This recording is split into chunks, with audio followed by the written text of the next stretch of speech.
Indonesia.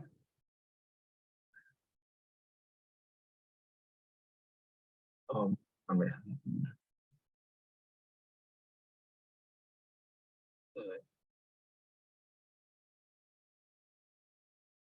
Nanti rencananya kita yang event kayak gini setiap hari Kamis malam ya. Jadi yang lain berangkat pengajian, kita berangkat curhat-curhatan.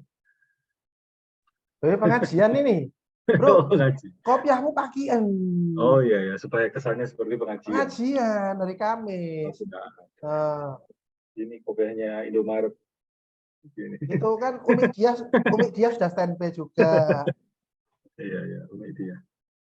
Ada Ustazah Mama Dede dia, Kak dia.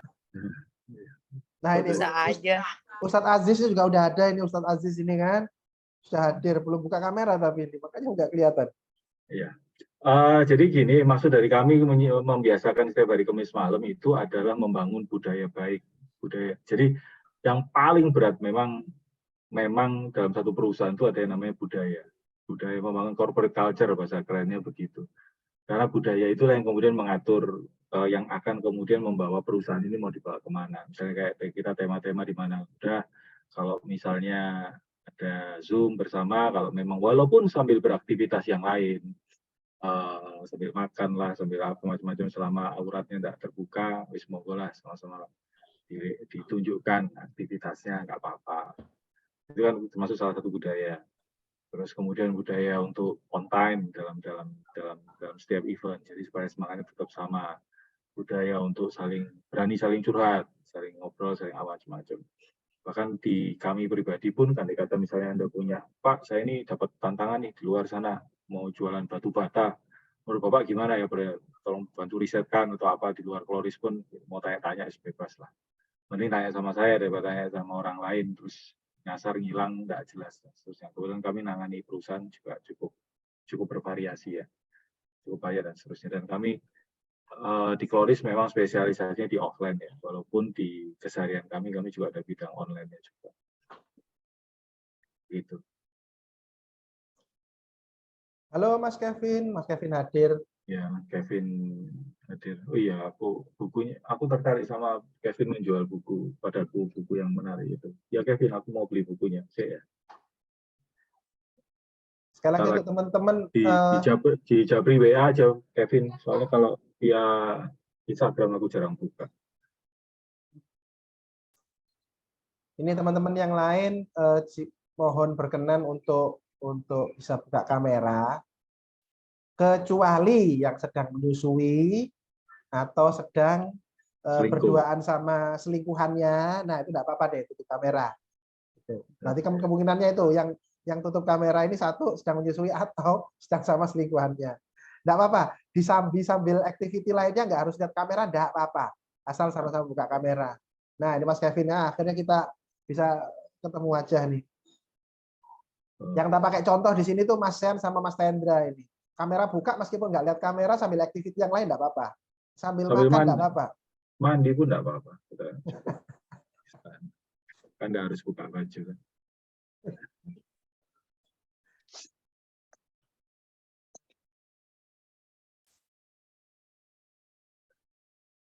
Siap. Oke, Assalamualaikum warahmatullahi wabarakatuh. Waalaikumsalam warahmatullahi wabarakatuh. Siap. Alhamdulillah atas pertemuan kita yang kesekian kalinya malam ini. Setelah ini saya akan pimpin berdoa dengan baca Al-Fatihah. Teman-teman dari keyakinan agama lain boleh dengan doa masing-masing dengan niatan semoga keberkahan terutama untuk seluruh manusia, keberkahan untuk kita semua, untuk kita semua dan secara umumnya untuk Indonesia lah. Semoga Indonesia ini akhir-akhir ini mulai banyak bencana lagi, banyak banjir, banyak macam-macam. Semoga yang harus melewati itu dikuatkan, dihebatkan, yang rezekinya macet dilancarkan, yang utangnya banyak dilunaskan, yang jomblo segera dipertemukan jodohnya, yang rambutnya beruban banyak dan keping nggak beruban semoga dihitamkan, dan segala macam. Berdoa mulai. Bismillahirrahmanirrahim.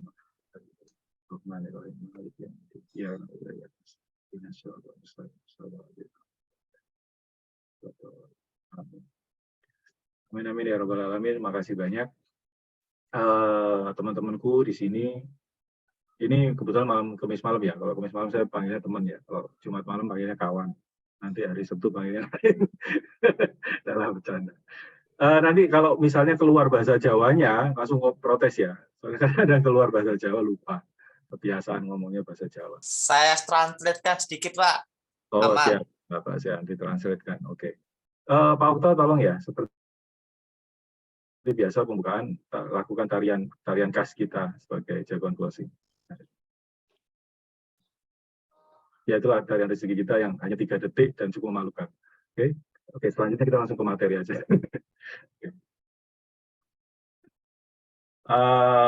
Sebenarnya materi malam ini nggak ya umum lah ya. Saya cuma ingin sharing. Sebenarnya lebih banyak saya kepingin ngobrol dan dengar langsung pada Anda semua. Mungkin ada yang mau dibahas yang lain boleh dan macam-macam. Saya pikir teman-teman yang di sini sudah cukup termotivasi lah, buktinya mau meluangkan waktu untuk ngobrol ketemu sama kita semua. Saya cuma mau sharing aja tentang harga dari sebuah barang atau sebuah jasa atau sesuatu yang kita inginkan. Misalnya kita mau tertarik nih kayak sama saya nih, saya sekarang lagi naksir namanya Royal Enfield. Royal Enfield itu sepeda motor kalau nggak salah buatannya Inggris yang tipenya Himalayan. Himalayan itu harganya kalau nggak salah 98 juta. Bengkelnya cuma ada di Jakarta dan di Bali. Saya cukup tertarik dengan itu karena saya punya impian kepingin nyoba jalan dari Mojokerto ke Bandung pakai Himalayan. Kemudian saya kan ada kantor di Bandung juga sekarang. Nggak tahu kenapa kok kepingin. Saya bahkan nggak tahu alasannya kenapa. Pokoknya saya pengen aja. Terus pakainya pakai Royal Enfield. Kalau paling nanti misalnya gagal pakai yang lain, ya mungkin pakai kendaraan lain. Kemarin ada ngincer tuh Suzuki Adventure ya. Ya pengen tahu aja rasanya. Nah, itu ada harganya. Harganya berapa? Harganya 100 juta, itu yang pertama. Yang kedua adalah harganya fisik yang cukup memadai. Yang ketiga adalah akomodasi di sepanjang perjalanan kita menuju ke sana. Yang keempat ya tentu kalau mau misalnya mau diabadikan dalam bentuk media atau apapun macam-macam. Tapi yang jelas ada harganya. Harga yang harus dibayar ketika kita ingin mencapai sesuatu. Ada juga tema yang lain. Berapa sih harga? Anggaplah itu kesuksesan saya ya. Harga kesuksesan itu berapa? Dan kalau misalnya kita nggak mau bayar harga kesuksesan itu sendiri, misalnya, wah sukses itu punya penghasilan 15 juta sebulan gitu. Terus kalau misalnya nggak sukses itu berapa ya, nggak punya penghasilan. Tetap aja walaupun Anda tidak ada keinginan untuk mencapai kesuksesan itu, Anda tetap harus membayar harganya. Jadi hidup di dunia ini, Anda suka, tidak suka, Anda mau sukses ataupun mau gagal, tetap ada harga yang harus dibayar. Maksud saya begini, misal, ya sudahlah, saya tidak mau sukses-sukses apa itu, dari sana sini, kemana-mana ceritanya MLM, reseller, semua orang maksa orang harus sukses, harus nganggur. Ya udah saya nggak mau ngapa-ngapain, saya nggak mau sukses. Pasti tetap harus dipaksa bayar terhadap sesuatu. Misalnya Anda tidak berpenghasilan, kan tidak sukses berarti kan tidak berpenghasilan. Ketika Anda tidak berpenghasilan, Anda tetap harus makan, harus minum, harus macam-macam. Ketika kemudian orang tua Anda sudah tidak mampu lagi menafkahi Anda, akhirnya gantian Anda yang harus menafkahi. Ketika tidak ada uang untuk dipakai untuk menafkahi orang tua, akhirnya Anda yang harus cari pinjaman lah, harus melakukan hal-hal lain, harus terpaksa harus memulai dari awal. Akhirnya harus mau tidak mau harus kerja. Atau mungkin Anda sudah menikah tapi Anda tidak mau sukses, tidak mau bayar apapun lah. Ya sudah, pada akhirnya tetap waktu anak butuh susu, Anda harus beli, nggak ada uang, Anda dimarahi sama istri Anda, kemudian Anda cari pinjaman keluar, ya itulah juga harga yang harus dibayar. Jadi sebenarnya suka tidak suka, nyaman tidak nyaman, hidup itu harus membayar sesuatu. Benar nggak? Walaupun bayarannya bisa bayar mahal, bayar murah, bayar lebih premium ataupun enggak. Misalnya Anda mau bayar, ya udahlah, saya makan cuma di Kebumen, nasi pecel 4.000 ada, Anda bayar ya enggak apa-apa, saya makan pecel kenyang, ya sudah enggak apa-apa. Oh enggak wis, aku mau makannya bayar sarapanku 40.000, makannya di tempat yang lebih mewah. Oh ya enggak apa-apa, tapi mau enggak mau Anda harus bayar. Bayarnya walaupun murah, bayar enggak murah. Kalau Anda enggak mau bayar sama sekali, ya sudah, siang hari mungkin mulai nyaring bunyi di perut. Sore hari, malam hari pingsan, mati. Ya maksudnya tetap Tentu Anda harus bayar gitu loh. Suka enggak suka, Anda enggak bayar. Nah, ketika Anda dipaksa untuk membayar, berarti Anda harus bayar, dan bayarnya dengan pilihan Anda. Anda mau bayar dengan kerja keras, atau kerja cerdas, atau kerja pintar di depan, atau Anda mau bayar di belakang dengan hidup yang kurang nyaman, yang tidak menarik. Jadi saya hanya malam ini ingin membangun satu kesadaran bahwa apapun hidup ini harus bayar sesuatu, harus melakukan sesuatu, dan semua itu akan ada harga. Dan kalau kita tahu cara main cantiknya, kita akan membuat satu autopilot ya. Kalau saya punya suatu teman konsultan, ya dia pakai jasa saya juga. Dia temanya adalah membuat bisnis menjadi autopilot gitu ya. Jadi bagaimana caranya yang hari ini kita bekerja, kita membayar sesuatu dengan pekerjaan yang suatu saat nanti sesuatu itu menjadi cukup besar sehingga bisa berjalan sendiri, dan jalannya itu cukup untuk menafkahi kita seumur hidup. Jadi yang bayar bukan kita lagi, yang bayar itu adalah bisnis kita. Bukan lagi kita yang harus posting setiap hari, packing setiap hari, dan apapun setiap hari kita lakukan sendiri. Tapi intinya harus dimulai dari hari ini. Anda harus punya satu visi besar bahwa oke, aku hari ini packing, tapi aku suatu saat nanti yang packing bukan aku, tapi pegawaiku. Kenapa? Karena aku ingin berbagi rezeki dengan yang lain.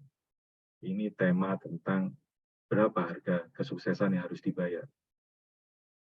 Tema nomor 1. Tema nomor 2, kita menyamakan persepsi bahwa kesuksesan itu bukan hal yang dilakukan dalam satu hari. Jadi kalau saya sekarang ngomong dan materi baru saya siapkan sekitar tadi 7:30 lewat sedikit, baru ngomong mulai jam 8, itu bukan berarti saya jago ngomong, bukan berarti saya udah sukses jadi pembicara, enggak. Saya melewati fase itu dari SMA, ketika saya mulai dipanggil guru ke depan panggung, ke depan kelas, disuruh menjelaskan sesuatu tentang sesuatu yang saya tidak paham karena saya ribut sama teman saya sendiri di belakang. Jadi tujuan guru saya adalah mempermalukan saya waktu itu. Dan saya tidak bisa bicara apa-apa di depan kelas, di depan cewek yang saya taksir. Dan itu malunya luar biasa. Sampai sekarang masih ingat ya begitu ya. Itu harga yang saya bayar. Oh, jadi nggak enak ya. Ya sudah, oke kalau gitu. Mulai sekarang aku belajar beneran. Nah, waktu kuliah, saya ini ya tipe introvert ya. Introvert tuh nggak suka manggung, tapi dipaksa manggung demi bisa makan. Kuliah kita presentasi, saya ingat dosen saya Pak Ponco namanya, saya disuruh buat sama waktu itu dikasih tugas, dibagi satu kelompok isinya 3 orang, kita buat tugas bersama satu kelas macam-macam, dan teman-teman saya nggak ada yang buat tugas, maksudnya teman kelompok saya nggak ada yang buat tugas, hanya saya yang buat tugas. Waktu itu saya ingat materinya adalah penerapan dalam bentuk bahasa Inggris ya, penerapan ABC costing, jadi pembiayaan ABC di sebuah rumah sakit di negara berkembang di Afrika. Pokoknya temanya begitulah, panjang lebar macam-macam, karena judulnya sangat menarik. Dipanggil sama saya, guru saya dipanggil ke depan, suruh menjelaskan. Saya cukup percaya diri dari tempat duduk, jalan ke depan kelas. Saya menghadap ke anak-anak semua, tiba-tiba semua mata melihat mata saya, tiba-tiba ilmunya hilang semua. Dan alhamdulillah waktu itu juga di depan cewek yang saya taksir 2 yang lain. Wah, ya itu dia. Malunya 2 kali. Ya, yang pertama lupa namanya, yang kedua namanya Christine. Saya ingat itu. Ini direkam ya, wah curhat nanti dilihat istri saya, bagus lah. Tapi intinya adalah tanpa persiapan itu menjadi satu senjata yang cukup membuat saya, waduh jangan sampai saya manggung nggak bisa ngomong lagi. Itu tuh kayak itu harga yang saya bayar kemarin. Dan itu yang membuat saya akhirnya memaksakan diri ikut kelas public speaking lah, tanya sama Pak Okta gimana cara ngomong depan banyak orang lah, macam-macam. Tanya sama teman saya yang jago dapetin cewek lah, gimana cara ngomong depan cewek, gimana cara macam-macam, dan seterusnya.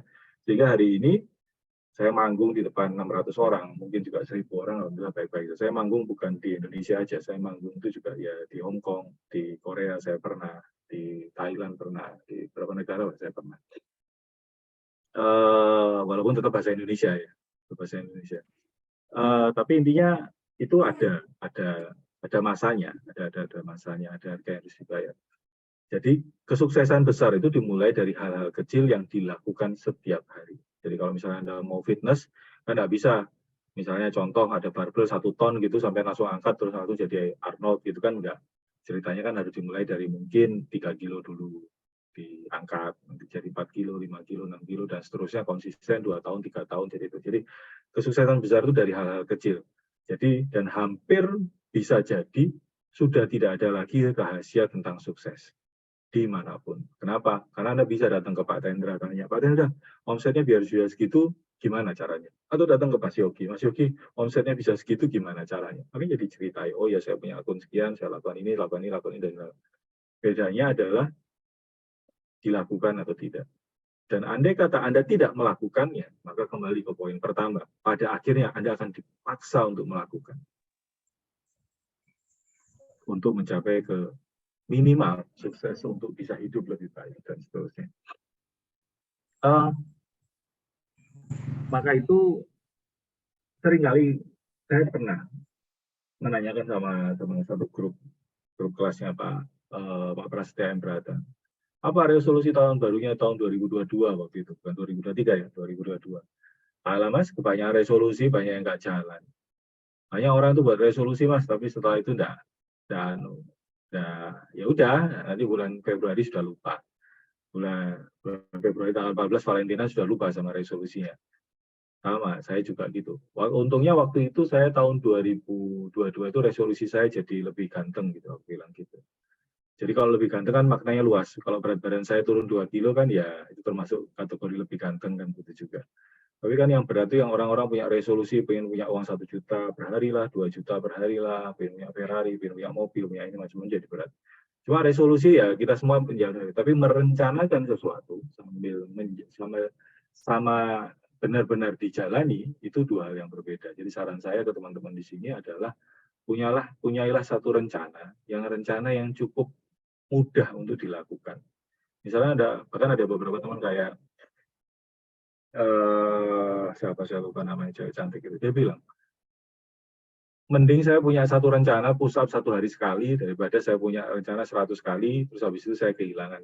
Mending push up 1 hari. Jadi 1 kali aja sehari setiap hari. Nanti lama-lama ketika memori otot push up-nya itu sudah masuk ke sel tubuh, kebiasaan. Akhirnya nanti yang 1 ini jadi 2, 2 jadi 3, 3 jadi 4. Yang penting jangan lebih dari jangan sampai dalam 1 hari tidak push up sama sekali. Jadi mending langkahnya yang sederhana aja tapi itu terjadi. Itu saran dari mereka. Sampai di sini ini poin asumsi ya, bukan poin asumsi, ini poin tentang fakta dulu. 1, 2, 3 fakta. Mungkin dari teman-teman di sini ada yang mau bertanya, mau curhat, mau menyampaikan sesuatu, mau berbagi. Ini tema ngobrolan dengan kita, jawaban closing ini berbeda dengan tema biasanya. Kalau biasanya kan informatif ya, kalau ini memang tema setiap Kamis malam ini tema untuk saling bicara, saling curhat, saling mendengarkan, saling berbagi, saling apalah sembarang. Nggak apa-apa. Yang penting nggak bahas kimia, MC kuadrat berat. Apalagi menjelang tanggal-tanggal tua. Gitu. Oh ya, informasi ya. Besok saya ulang tahun. Kalau mau ngirim hadiah, tak kasih alamat. Japri aja. Tanggal 24 Februari. Nggak ada yang malu. Kalau saya nggak malu kalau nggak kirim hadiah gitu. Siapa tahu saya mau mengirimkan hadiah parfum atau apa gitu, saya terima. Tapi udah banyak aku parfumnya kok. Dikasih sama klien-klien. Enggak, bukan karena saya hebat banyak klien ngasih hadiah parfum, enggak, karena aroma badan saya tidak menarik mungkin jadi dikasih parfum. Monggo sebelum saya ke materi selanjutnya. Saya bukan itu ya, tipenya Anthony Robbins atau siapa motivator yang meledak-ledak itu. Ya, itu saya modelnya begini. Sampai tiba-tiba ketiduran.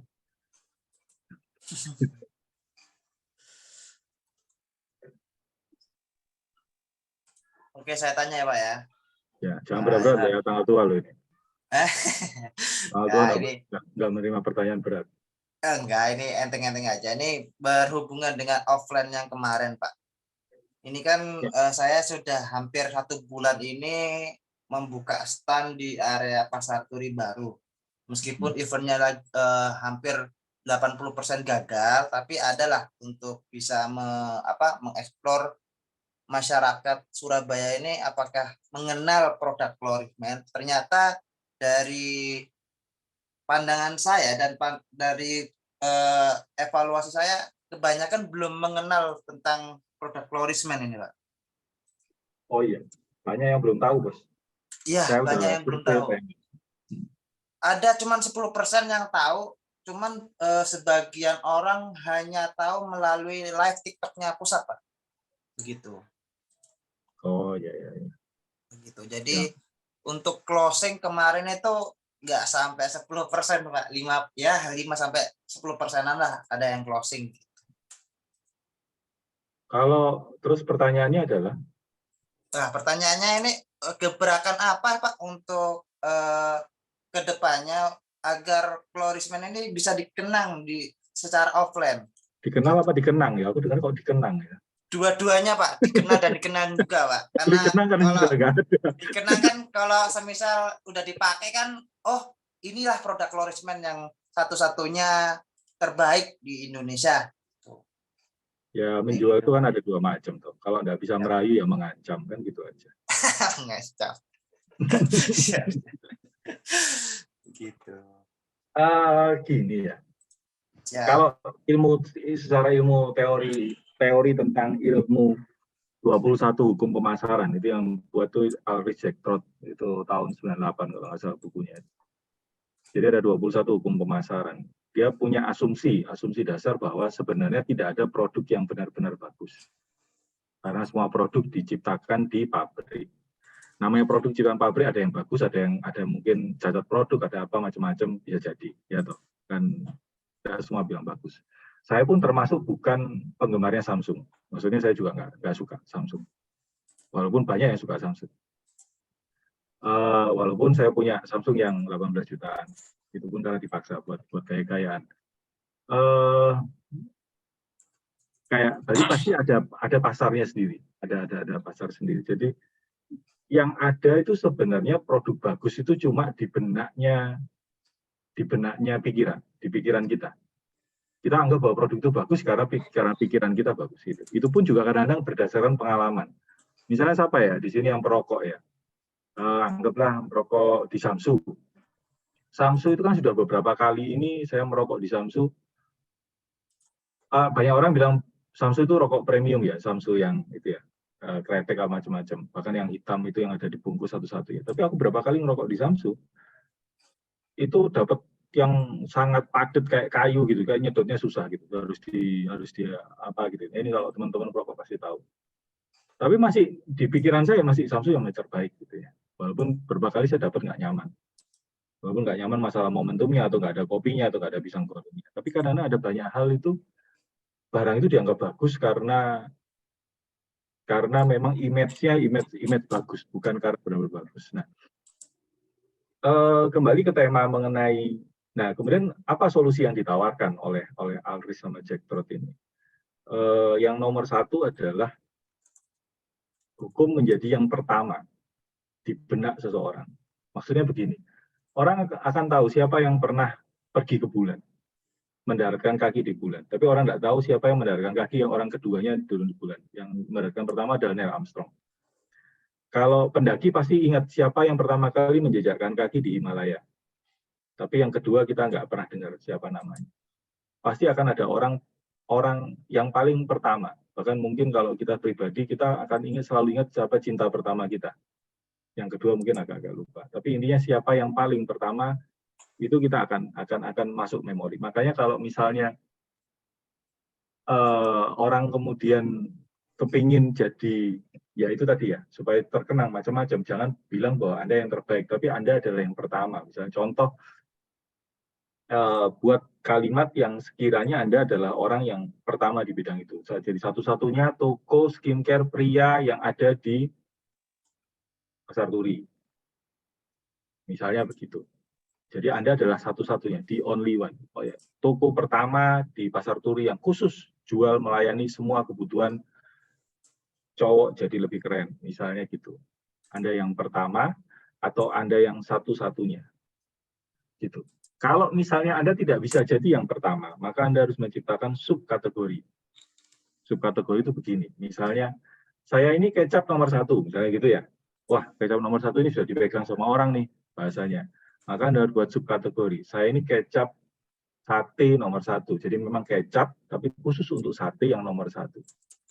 ada subkategori. Jadi kalau misalnya di sana di Pasar Turi sudah ada toko khusus skincare pria, maka harus Anda punya subkategori. Anda adalah toko skincare pria khusus untuk usia 40 tahun ke atas, misalnya begitu, atau apapun itu. Tapi super, Anda jadi orang yang pertama. Ketika Anda menjadi orang yang pertama atau yang satu-satunya, karena di otak Anda bisa terima siapa yang terbaik gitu ya. Maka jadi saya adalah orang yang pertama mencanangkan tentang ini. Itu cara paling mudah memancarkan sesuatu ke benak seseorang, tema gitu. Makanya kan ada beberapa orang ketika dia jadi pembicara, ketika dia jadi konsultan atau ketika apa, dia punya yang namanya tagline yang menyatakan bahwa saya adalah siapa. Nah, saya adalah siapa itu kan ada yang perlu untuk disampaikan gitu. Kalau misalnya semua orang nih sudah ada 5.000 orang nih agen colorismen walaupun yang aktif mungkin cuma 2%. Nah, maka Mas Sean ini mau menyampaikan sebagai apa? Saya adalah satu-satunya pemasar colorismen yang apa gitu misalnya. Oh, yang saya free ongkir mungkin, yang saya ngasih hadiah apa, yang mau mendampingi orang sampai dari A menuju ke B atau apapun itu. Jadi Anda punya satu spesialisasi sendiri yang orang tahu, wah kalau ketemu sama saya urusannya ini dan macam-macam dan seterusnya. Itu cara paling mudah untuk menjadi yang pertama di benak seseorang. Oke, itu mudah-mudahan menjawab. Nanti kalau ada ingat lagi detail-detail lagi saya voice, saya taruh di grup jawaban gini. Syukur-syukur dibantu juga sama Mbak Dia. Pertanyaan-pertanyaan kayak gini dicatat juga pertanyaannya, nanti kalau kita ada ingat apa lagi saya tambahkan informasinya. Kalau mau dicari tanya sama Mas Kevin ini yang spesialisasi jualan buku. Jadi 21 hukum pemasaran, Alris sama Jack Trout. Bagus, itu keren, bisa dipraktekkan. Jadi kalau hukum pemasaran ini bahkan ada di chapter tertentu ketika dia memang dikenal sebagai jasa persewaan mobil nomor 2 waktu itu di Amerika. Dia tidak memaksakan diri, dia udah tahu bahwa dia itu nomor 2 dan masyarakat dunia sudah tahu, masyarakat Amerika tahu bahwa dia itu adalah perusahaan persewaan mobil nomor 2. Dia nggak bilang dirinya nomor 1. Ya dia bilang aja, ya saya memang jasa persewaan nomor 2 sih, tapi kami akan bekerja jauh lebih keras untuk menjadi lebih baik.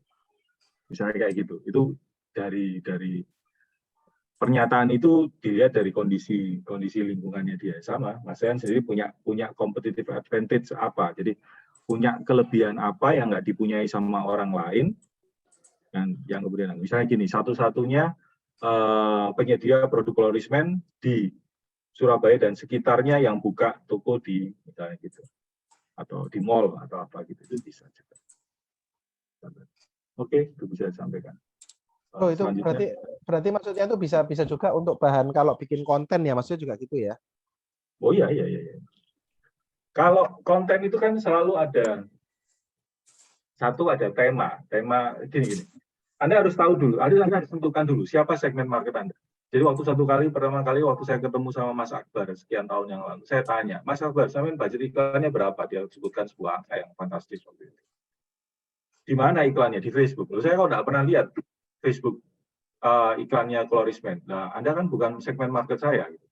Karena segmen marketnya colorismen waktu itu mungkin 19 tahun sampai 30 tahun. Waktu itu usia saya waktu itu 39-40 mungkin ya. Jadi waktu itu ya pantas Facebook saya nggak dilihat orang. Nah, untuk memasukkan sebuah konten ide ke seseorang, Anda kan harus tahu dulu. Yang Anda bidik itu siapa dulu. Jadi jangan ke semua orang dibidik. Misalnya contoh Pak Okta. Pak Okta ini termasuk yang pindah ke Citraland di Surabaya Citraland. Jadi Citraland itu satu perumahan yang cukup eksklusif di Surabaya. Dengan segmen market, beliau beberapa kali menangani anak yang tidak mau berangkat sekolah. Pokoknya kalau disuruh sekolah berontak lah, apalah macam-macam. Bahkan beliau pernah dibayari tiket pesawat pulang pergi ke sebuah kota hanya untuk datang, kemudian ngomongi anaknya supaya mau berangkat sekolah. Setelah dikasih tahu 30 menit anaknya mau berangkat sekolah, dia pulang. Dibayar hotel macam-macam. Jadi karena beliau punya ilmunya gitu. Nah, suatu saat Mas Okta ini pindah ke satu itu dengan harapan dia mau menggarap pasarnya orang-orang Citraland, khususnya untuk pendampingan anak-anak yang kesulitan orang tuanya berkomunikasi sama dia. Nah, itu marketnya pas. Ada market yang dia target di situ. Sama, Anda. Florisman bisa dipakai siapa aja, bisa dari anak jerawatan sampai anak yang sampai orang yang sudah tua umur 70 yang kepingin kulitnya lebih menarik lah apalah macam-macam. Cuma akhirnya kalau Anda memakan itu semua market, maka bahasa konten Anda akan jadi susah karena berusaha menjembatani semua orang. Hey lu, jerawat lu beli bla bla bla, nggak bisa ke orang umur 70 misalnya. Makanya Anda harus tentukan dulu yang biasanya beli ke Anda itu kira-kira usianya berapa dan Anda cukup feel good untuk ngomong sama siapa. Misalnya, wah aku ini cocoknya aku teman-teman driver Gojek. Kenapa? Karena dulu aku pernah kerja Gojek. Jadi kalau aku ngomong aku tahu lah arah pembicaraan mereka. Ya sudah, bahasanya, kontennya, warnanya, macam-macam adalah yang temanya adalah sesuai segmen seperti itu. Jadi kepada siapa dulu, terus kemudian bangun dulu alur kontennya. Kontennya selalu berhubungan dengan tema kepada siapa itu tadi dan solusi apa yang ditawarkan ke mereka. Itu bisa lebih spesifik ya. Oke, kemudian selanjutnya.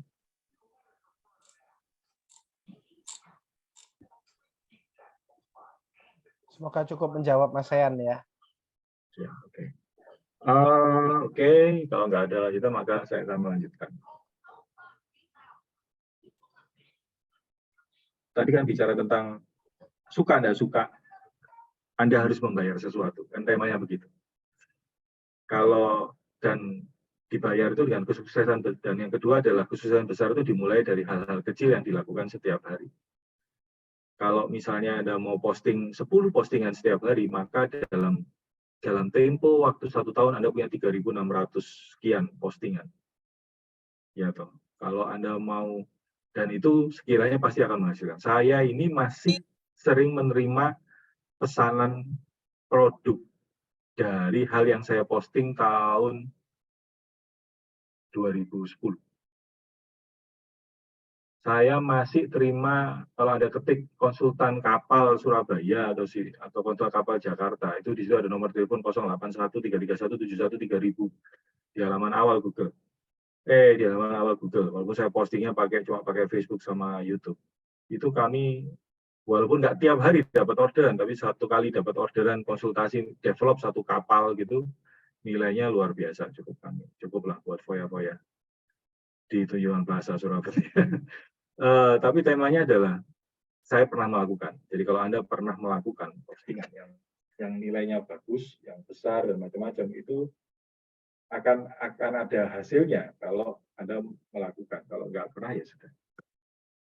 3 tadi berencana untuk sukses dan melakukan sukses itu 2 hal yang berbeda. Oke.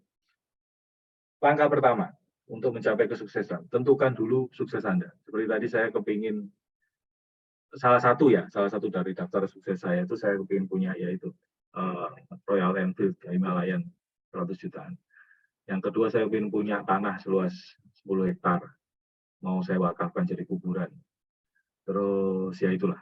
Pokoknya harus ada satu, Anda itu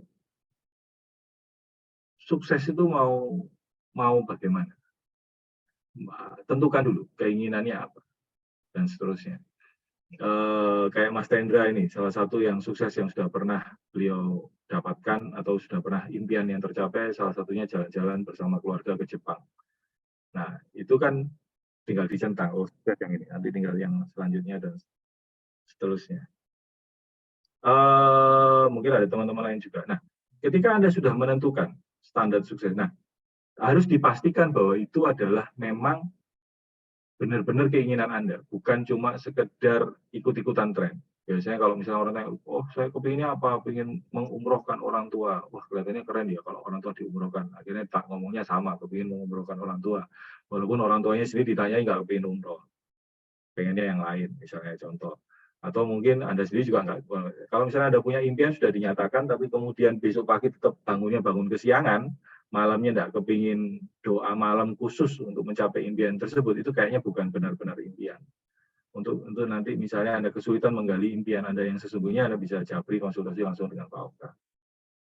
Tentukan dulu standar suksesnya itu apa dulu. Setelah ketemu standar yang Anda maksud dengan sukses, Anda harus punya hitung-hitungan. Caranya mencapai ke sana itu gimana? caranya untuk bisa ke sana bagaimana. Dan itu harus sebaiknya punya mentor. Punya mentor, misalnya gini, ada orang nih, contoh, saya punya teman, dulu ya 3 tahun lalu lah, penghasilannya mungkin sekitar 100 juta rupiah lah, per jam, bukan per hari ya, per jam. Saya mengangkat dia sebagai mentor, secara pribadi, diam-diam. Jadi saya sering bertanya sama dia, kamu mikir apa waktu kamu mengambil keputusan ini? Walaupun dia sering mengambil keputusan bisnis itu tidak umum. Kenapa kamu ngambil keputusan ini? Kenapa kamu ngambil keputusan itu? Kenapa kamu melakukan ini? Dia mentor saya. Dan memang semenjak saya cukup intens ngobrol sama dia, saya ada peningkatan, ya anggaplah peningkatan penghasilan saya lompat jadi 10 kali daripada sebelumnya. Kemudian karena saya tahu tujuan saya, kemudian saya melakukan perhitungan apa yang harus saya lakukan dalam 2 tahun ini sehingga tujuan itu tercapai. Jadi bukan cuma sekedar impian gitu tanpa ada hitung, harus ada hitung-hitungannya. Jadi Anda akan termotivasi. Oh, untuk mencapai uang 100 juta, maka saya harus punya penghasilan sekitar 300.000 per hari, misalnya, contoh kayak gitu. Nah, 300.000 per hari ini berarti harus ada omset, kalau misalnya 20%, berarti harus ada omset berapa ya? 6 juta, 3 juta, 1,5 juta. Misalnya omsetnya harus 1,5 juta per hari. Oke, dengan omset 1,5 juta per hari, ini biasanya kalau secara natural saya harus punya sekian kunjungan di Shopee dan Tokopedia. Kalau sekian kunjungan bisa menghasilkan sekian, oh berarti kalau ada sekian kunjungan baru bisa tercapai. Kalau ternyata nggak tercapai, berarti kunjungannya harus ditambah. Jadi saya harus ada sekian kunjungan. Wah, kalau natural nggak bisa, berarti saya harus ngiklan. Berarti budgetnya harus sekian. Ada hitungannya. Sehingga Anda tahu, oh dalam setahun saya akan dapat uang 100 juta. Dan itu dianalisa terus tiap minggu, tiap 2 minggu. Apakah tercapai? Kalau perlu ditulis nih, tanggal 1 harus ada 300.000 free cash, tanggal 2 harus gini. Kalau misalnya setiap harinya itu ada selisih yang cukup jauh, nah Anda harus mulai rubah strategi. Jadi jangan nunggu terlalu jauh. Temanya begitu. Makanya kemudian dari pihak manajemen Korismen turut mendukung dengan cara dipaksa dalam tanda kutip, Anda harus punya akun Korismen sendiri. Satu, untuk nanti suatu saat nanti jika perjuangan kita nanti akan mungkin akan dibantu untuk diiklankan dan seterusnya. Makanya kami butuh komitmen juga. Oke, perusahaan komitmen untuk tidak terlalu banyak iklan, tapi Anda gimana? Apakah Anda juga punya komitmen terhadap perusahaan dan seterusnya? Ada tema-tema seperti itu juga. Kalau kita ternyata komitmen kita bagus, nanti perusahaan akan menambah lagi fasilitas-fasilitasnya yang mendukung kita semua. Harapannya begitu. Harus ya 2 itu ada 2A dan 2B. 2A memang Anda harus tahu langkah-langkah untuk mencapainya. Kalau nggak bisa, Anda harus punya mentor yang pernah sampai ke sana. Gimana caranya dan seterusnya. Begitu. Dan yang ketiga, Anda sebaiknya berkumpul, bergaul, berinteraksi dengan orang-orang yang punya visi yang sama, kesuksesan sama. Karena Tung Disem Waringin pernah bilang, coba Anda itu hitung atau Anda analisa siapa 5 orang teman Anda yang paling dekat, yang paling sering berinteraksi. Bukan posisi rumahnya, tapi interaksinya. Jadi walaupun dia tinggalnya di jauh kota berbeda, tapi setiap hari Anda berinteraksi dengan dia. Oke, itu bisa dimasukkan hitungan. Dan dikira-kira atau ditanya teman Anda, si Amir, penghasilanmu berapa, Mir? Tanya sama dia. Si Budi tanya, Budi, penghasilanmu berapa per bulan? Si Charlie tanya, Charlie, berapa penghasilanmu sebulan? Si Dedi tanya, berapa penghasilan sebulan? Si Endang tanya, berapa penghasilan sebulan? Dijumlahkan dibagi 5. Bisa 5, bisa 7. Bisa 7 ya temannya harus 7 juga. Kira-kira kebanyakan tepat, kebanyakan nggak jauh beda. Itulah jumlah penghasilan Anda. Jadi Anda intens terhadap orang tertentu, komunitas tertentu, kira-kira begitulah. Nah, makanya ada saran dari beberapa teman-teman, kalau bisa cari. Anda adalah apa yang Anda baca, Anda adalah apa yang Anda lakukan setiap hari, Anda adalah siapa teman perlingkungan pergaulan Anda. Dari daftar nama kontak Anda di telepon, cari teman Anda yang hidupnya sudah sangat sukses. Bukan untuk pindah bisnis, bukan. Tapi untuk ngajak dia ngopi, ngajak dia ngobrol, tanya sama dia, Pak, Bro, kamu bisa sampai sekarang, bisa sukses gini, apa aja yang kamu lakukan? Tolong cerita sama hanya untuk dapat vibrasinya. Nanti nggak tahu rezekinya Gusti Allah bisa jadi dari Florisman ataupun dari yang lain. Tapi kami berharap dari Florisman juga karena intensitas vibrasi Anda lagi fokus ke Florisman, insya Allah nggak lama income Anda akan. Karena saya sudah berkali-kali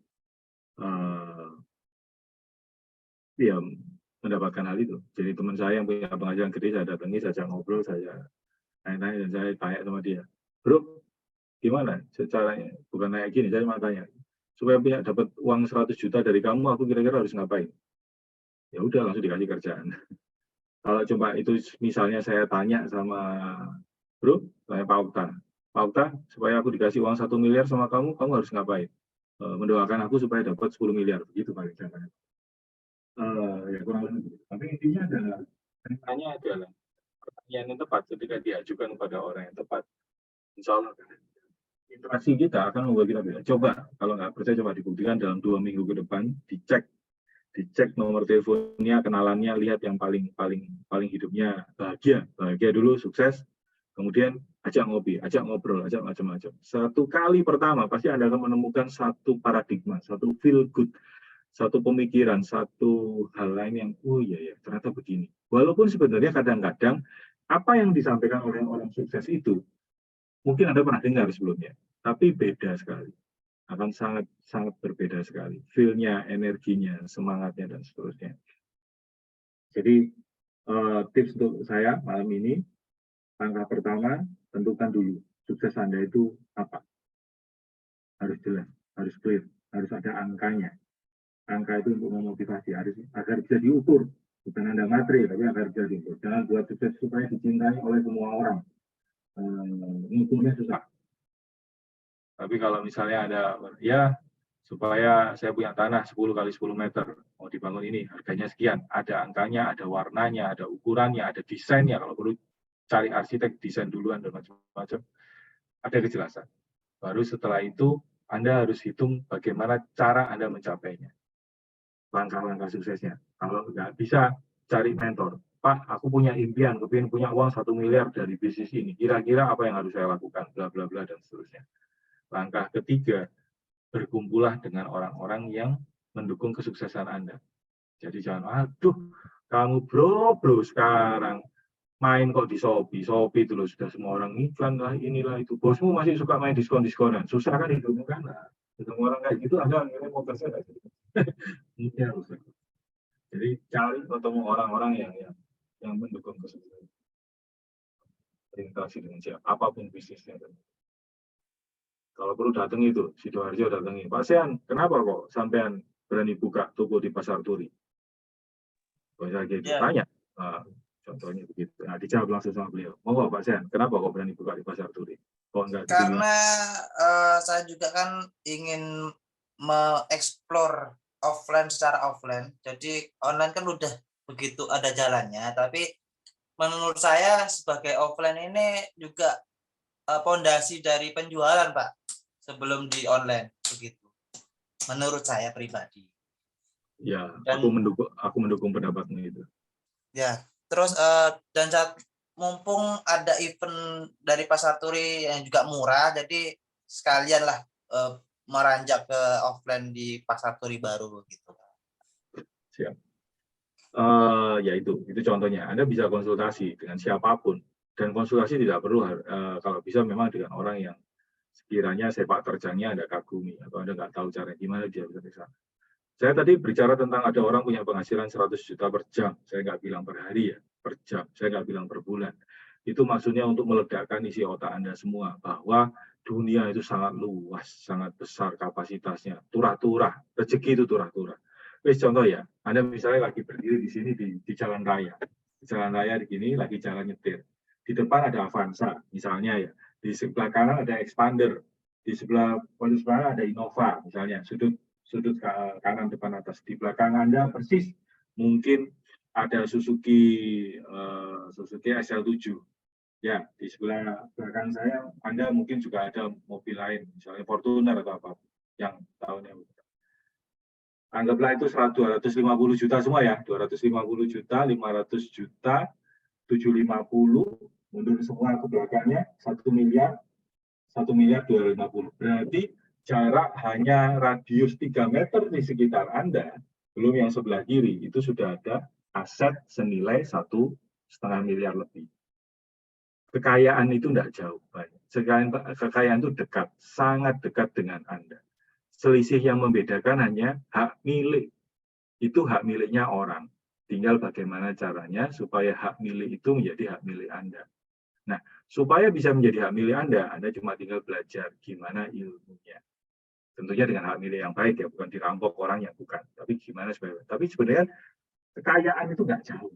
Di sebelah rumah Anda itu ada rumah yang nilainya 300 juta. Andai kata dijadikan uang cash ya itu 300 juta misalnya. Itu dekat sekali. Anda itu dilingkupi dengan keberlimpahan. Enggak jauh, banyak. Bahkan di zaman piramid 5.000 tahun lalu berdiri. Jadi gini, andai kata hari ini Anda dikasih uang, bukan hari ini, dari 5.000 tahun yang lalu, Anda dikasih uang 100 juta per hari, sampai hari ini, 100 juta per hari, maka kekayaan Anda itu tidak ada sepertiga kekayaannya yang punya itu, yang punya Twitter sekarang itu. Siapa itu? Termasuk salah satu orang terkaya di dunia sekarang. Elon Musk. Nah, itu dia. Sudah. Jadi alam semesta itu kaya sekali. Jadi main cantiknya gimana? Itu perlu dipelajari. Tak kasih cerita penutup sebelum aku diajak keluar sama istriku makan pecel Mojokerto. Ini pecel Mojokerto itu enak. Gini. Aku ini lagi jualan satu produk. Produknya itu harganya cuma 295.000. Tak jual. Tak pikir jualan segini kapan kayaknya, kan begitu. Oke, tak buatin paket. Beli 10 gratis 1. Tak buat paket gitu. 10 gratis 1 tidak terlalu menarik buat orang. Ya ada yang belilah, ada yang beli. Oke, tak kasih lagi bonus. Kalau tak kasih poin. Poin ini kalau terakumulasi kamu bisa berangkat umroh. Mulailah daganganku ini rame. Walaupun harganya tak jual lebih mahal. Jadi 2.950.000 kan lebih mahal tuh. Karena belinya 10 gratis 1 plus poin. Poinnya dikit macam-macam. Mulailah.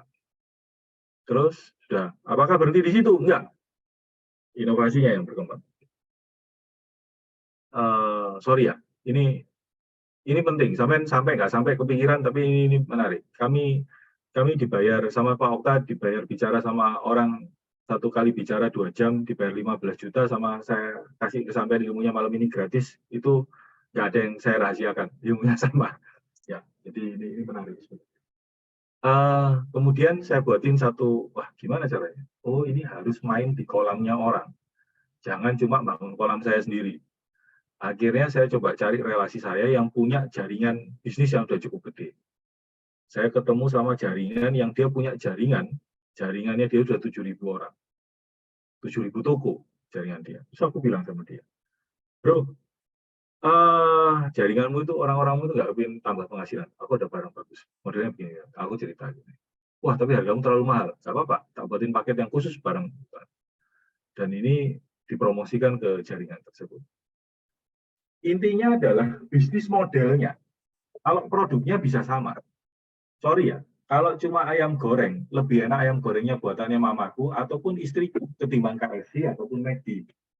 Cuma KFC dan McD. Cuma lebih kaya siapa ya? Lebih kaya KFC dan McD. Bukan karena makanan yang lebih enak, tapi karena bisnis modelnya. Anda mulailah untuk mengembangkan satu bisnis model yang berbeda. Barangnya sama, Florismed. Tapi gimana jadi gede? Itu misalnya kayak saya buka di Pasar Turi, mungkin ada ide lain. Wah Pak, ya saya ada kenalan nih Pak, orang dalamnya Gojek. Misalnya orang Gojek semua yang daftar disuruh harus wajib beli parfumnya, kita gimana? Saya doktrinkan bahwa pelangganmu itu akan ketakutan lari semua kalau digonceng sama kamu, badanmu bau, misalnya begitu. Atau apapun itu. Tapi bisnis modelnya yang perlu dikembangkan. Jangan terjebak di, wah sana diskon, sini nggak diskon, sini begitu, sana kok jualnya lebih murah, waduh gini. Jangan terjebak di situ. Karena ada beberapa produk memang kalau dijual terlalu murah malah yang beli nggak pede. Gitu. Oke, semoga ini cukup membakar sekat batasan otak kita malam ini. Wah, ternyata supaya ada kreativitas lebih lah. Saya dulu Pak Okta tuh rambutnya hitam, sering saya doktrin gini setiap hari langsung memutih rambutnya. Karena ide-ide saya terlalu liar begitu ya. Itulah kurang lebih. Saya pikir cukup malam ini. Monggo kalau mau ditambahi oleh Pak Okta, terus setelah itu Mbak Dia, terus ya monggo. Atau mungkin ada pertanyaan atau pernyataan.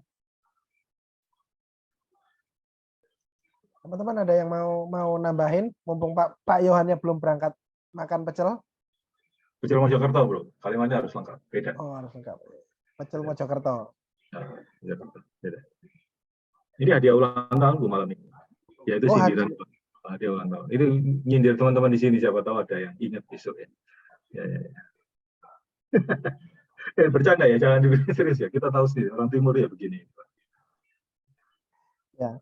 Tapi yang pasti pertemuan malam ini keren sekali karena ini sebenarnya awal kita mulai ada forum yang lebih santai gitu ya.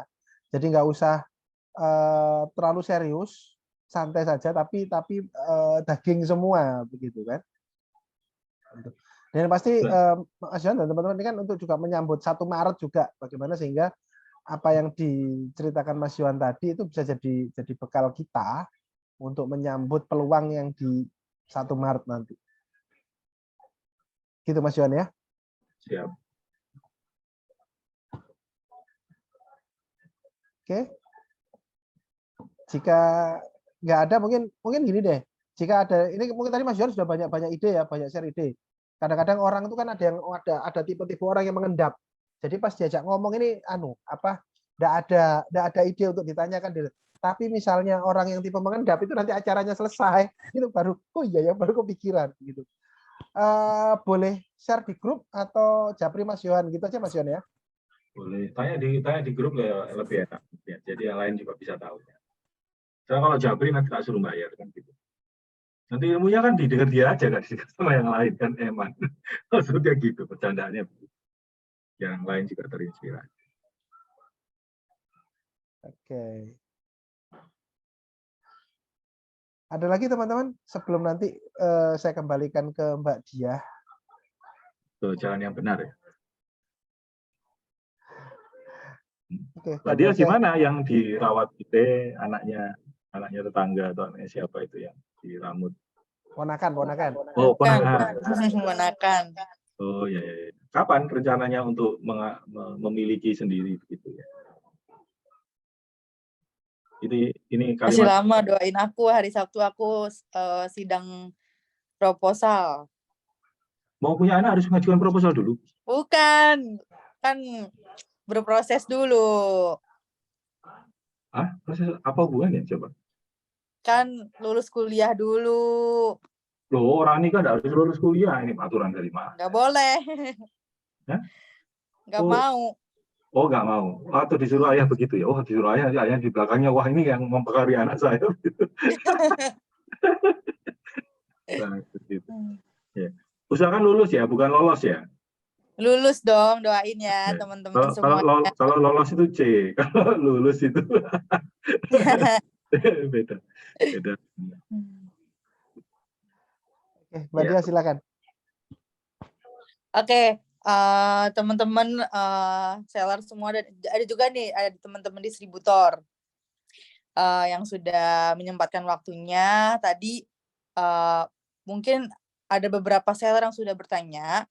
Nah, aku bakal note nih pertanyaan dari Mas Ean ya, supaya Clorisman ini lebih dikenal di pasar offline-nya, karena mungkin orang-orang kenalnya itu di dunia online karena memang dari awal Clorisman berdiri ya kita terjun langsung di online. Cuman kita akan mencari tahu gimana caranya dan kita juga mau seller orang-orang atau customer yang memang nggak melakukan pembelian lewat online tapi tahu kalau misalnya Clorisman itu adalah skincare pria lokal kayak gitu. Kayak kemarin kita ngadain di Big Bang di Expo Kemayoran ya, hampir semuanya itu belum tahu apa itu Clorisman, tapi karena kita memakai customer experience, jadi sebelum mereka menggunakan produk Klorismen, dia harus dulu nyobain dari kita, dari sabun cuci muka supaya dia tahu nih manfaat produknya apa, terus pakai parfum. Jadi setelah habis mereka dapat experience dari produk tersebut, mereka jadi kepengen pakai produknya Klorismen. Jadi mungkin kalau teman-teman mau mencoba supaya orang-orang ini bakal bisa beli nih ke depannya beli produk Klorismen, teman-teman ketika ngadain kayak misalnya KASEAN ya, itu dia ngadain di Pasar Turi, itu bisa banget KASEAN, aku saranin buat kayak misalnya ada wastafel, jadi orang-orang bisa nyobain produknya, sabunnya maupun serumnya, atau juga bisa kasih tester entah itu berserum ataupun si parfumnya itu, karena mereka nggak akan trust kalau misalnya kita sendiri nggak memberikan sesuatu yang mereka pengen coba kayak gitu. Itu sih, cuman kita bakal diskusikan lagi nih sama teman-teman di Klorismen juga, gimana supaya orang-orang yang di luar sana yang belum tahu tentang Klorismen, supaya lebih banyak yang tahu lagi kayak gitu. Pasti tim Klorismen juga pengen brand yang kita kerjain ataupun kita milikin tuh lebih banyak yang tahu kayak gitu. Makasih juga Mas Yani pertanyaannya. Ini juga bisa kita kasih diskusi buat teman-teman di kantor kita kayak gitu. Oke. Yang penting daging ya, jadi nggak usah panjang-panjang. Kita tema setiap Kamis malam ini. Kalau nanti ya kita sekali ketemu langsung 3 jam, nanti minggu depannya langsung nggak ada yang ikut, takut semua. mending 50 menit tapi dapat daging semua, terus ya sudah. Gitu. Kita usahakan yang di minggu depan Pak Okta yang ulang tahun. Oke? Kita usahakan. Oke, gitu ya. Cukup ya untuk malam ini ya. Cukup, pokoknya teman-teman nih yang ya. udah hadir di sini minggu depan jangan sampai nggak hadir. Kita harus rutin nih setiap hari Kamis. Dan jangan lupa dipraktekkan. Jadi nanti yang khusus Pak Yohan, saya yang minggu lalu kan dapat informasinya begini. Dan saya sudah praktekkan. Ketika saya praktekkan, hasilnya begini Pak. Walaupun hasilnya negatif ataupun positif, saya kasih hadiah untuk minggu depan. Nanti saya potongkan dari komisinya Pak Okta. Jadi dapat hadiah. Jadi yang praktek saya kasih hadiah. Oke? Siap? Oke, ketemu minggu depan ya. Makan-makan di Surabaya, Pak. Oh, di Mojokerto aja, biar saya nggak jauh-jauh. Oh, iya. Aduh, jauh banget, aku nggak bisa ikut dong. Ya, nasib lah. Oke, sukses ya. Thank you ya. Saya check out dulu. Sudah ditunggu. Thank you ya. Yuk. Assalamualaikum warahmatullahi wabarakatuh. Alhamdulillah. Waalaikumsalam warahmatullahi wabarakatuh.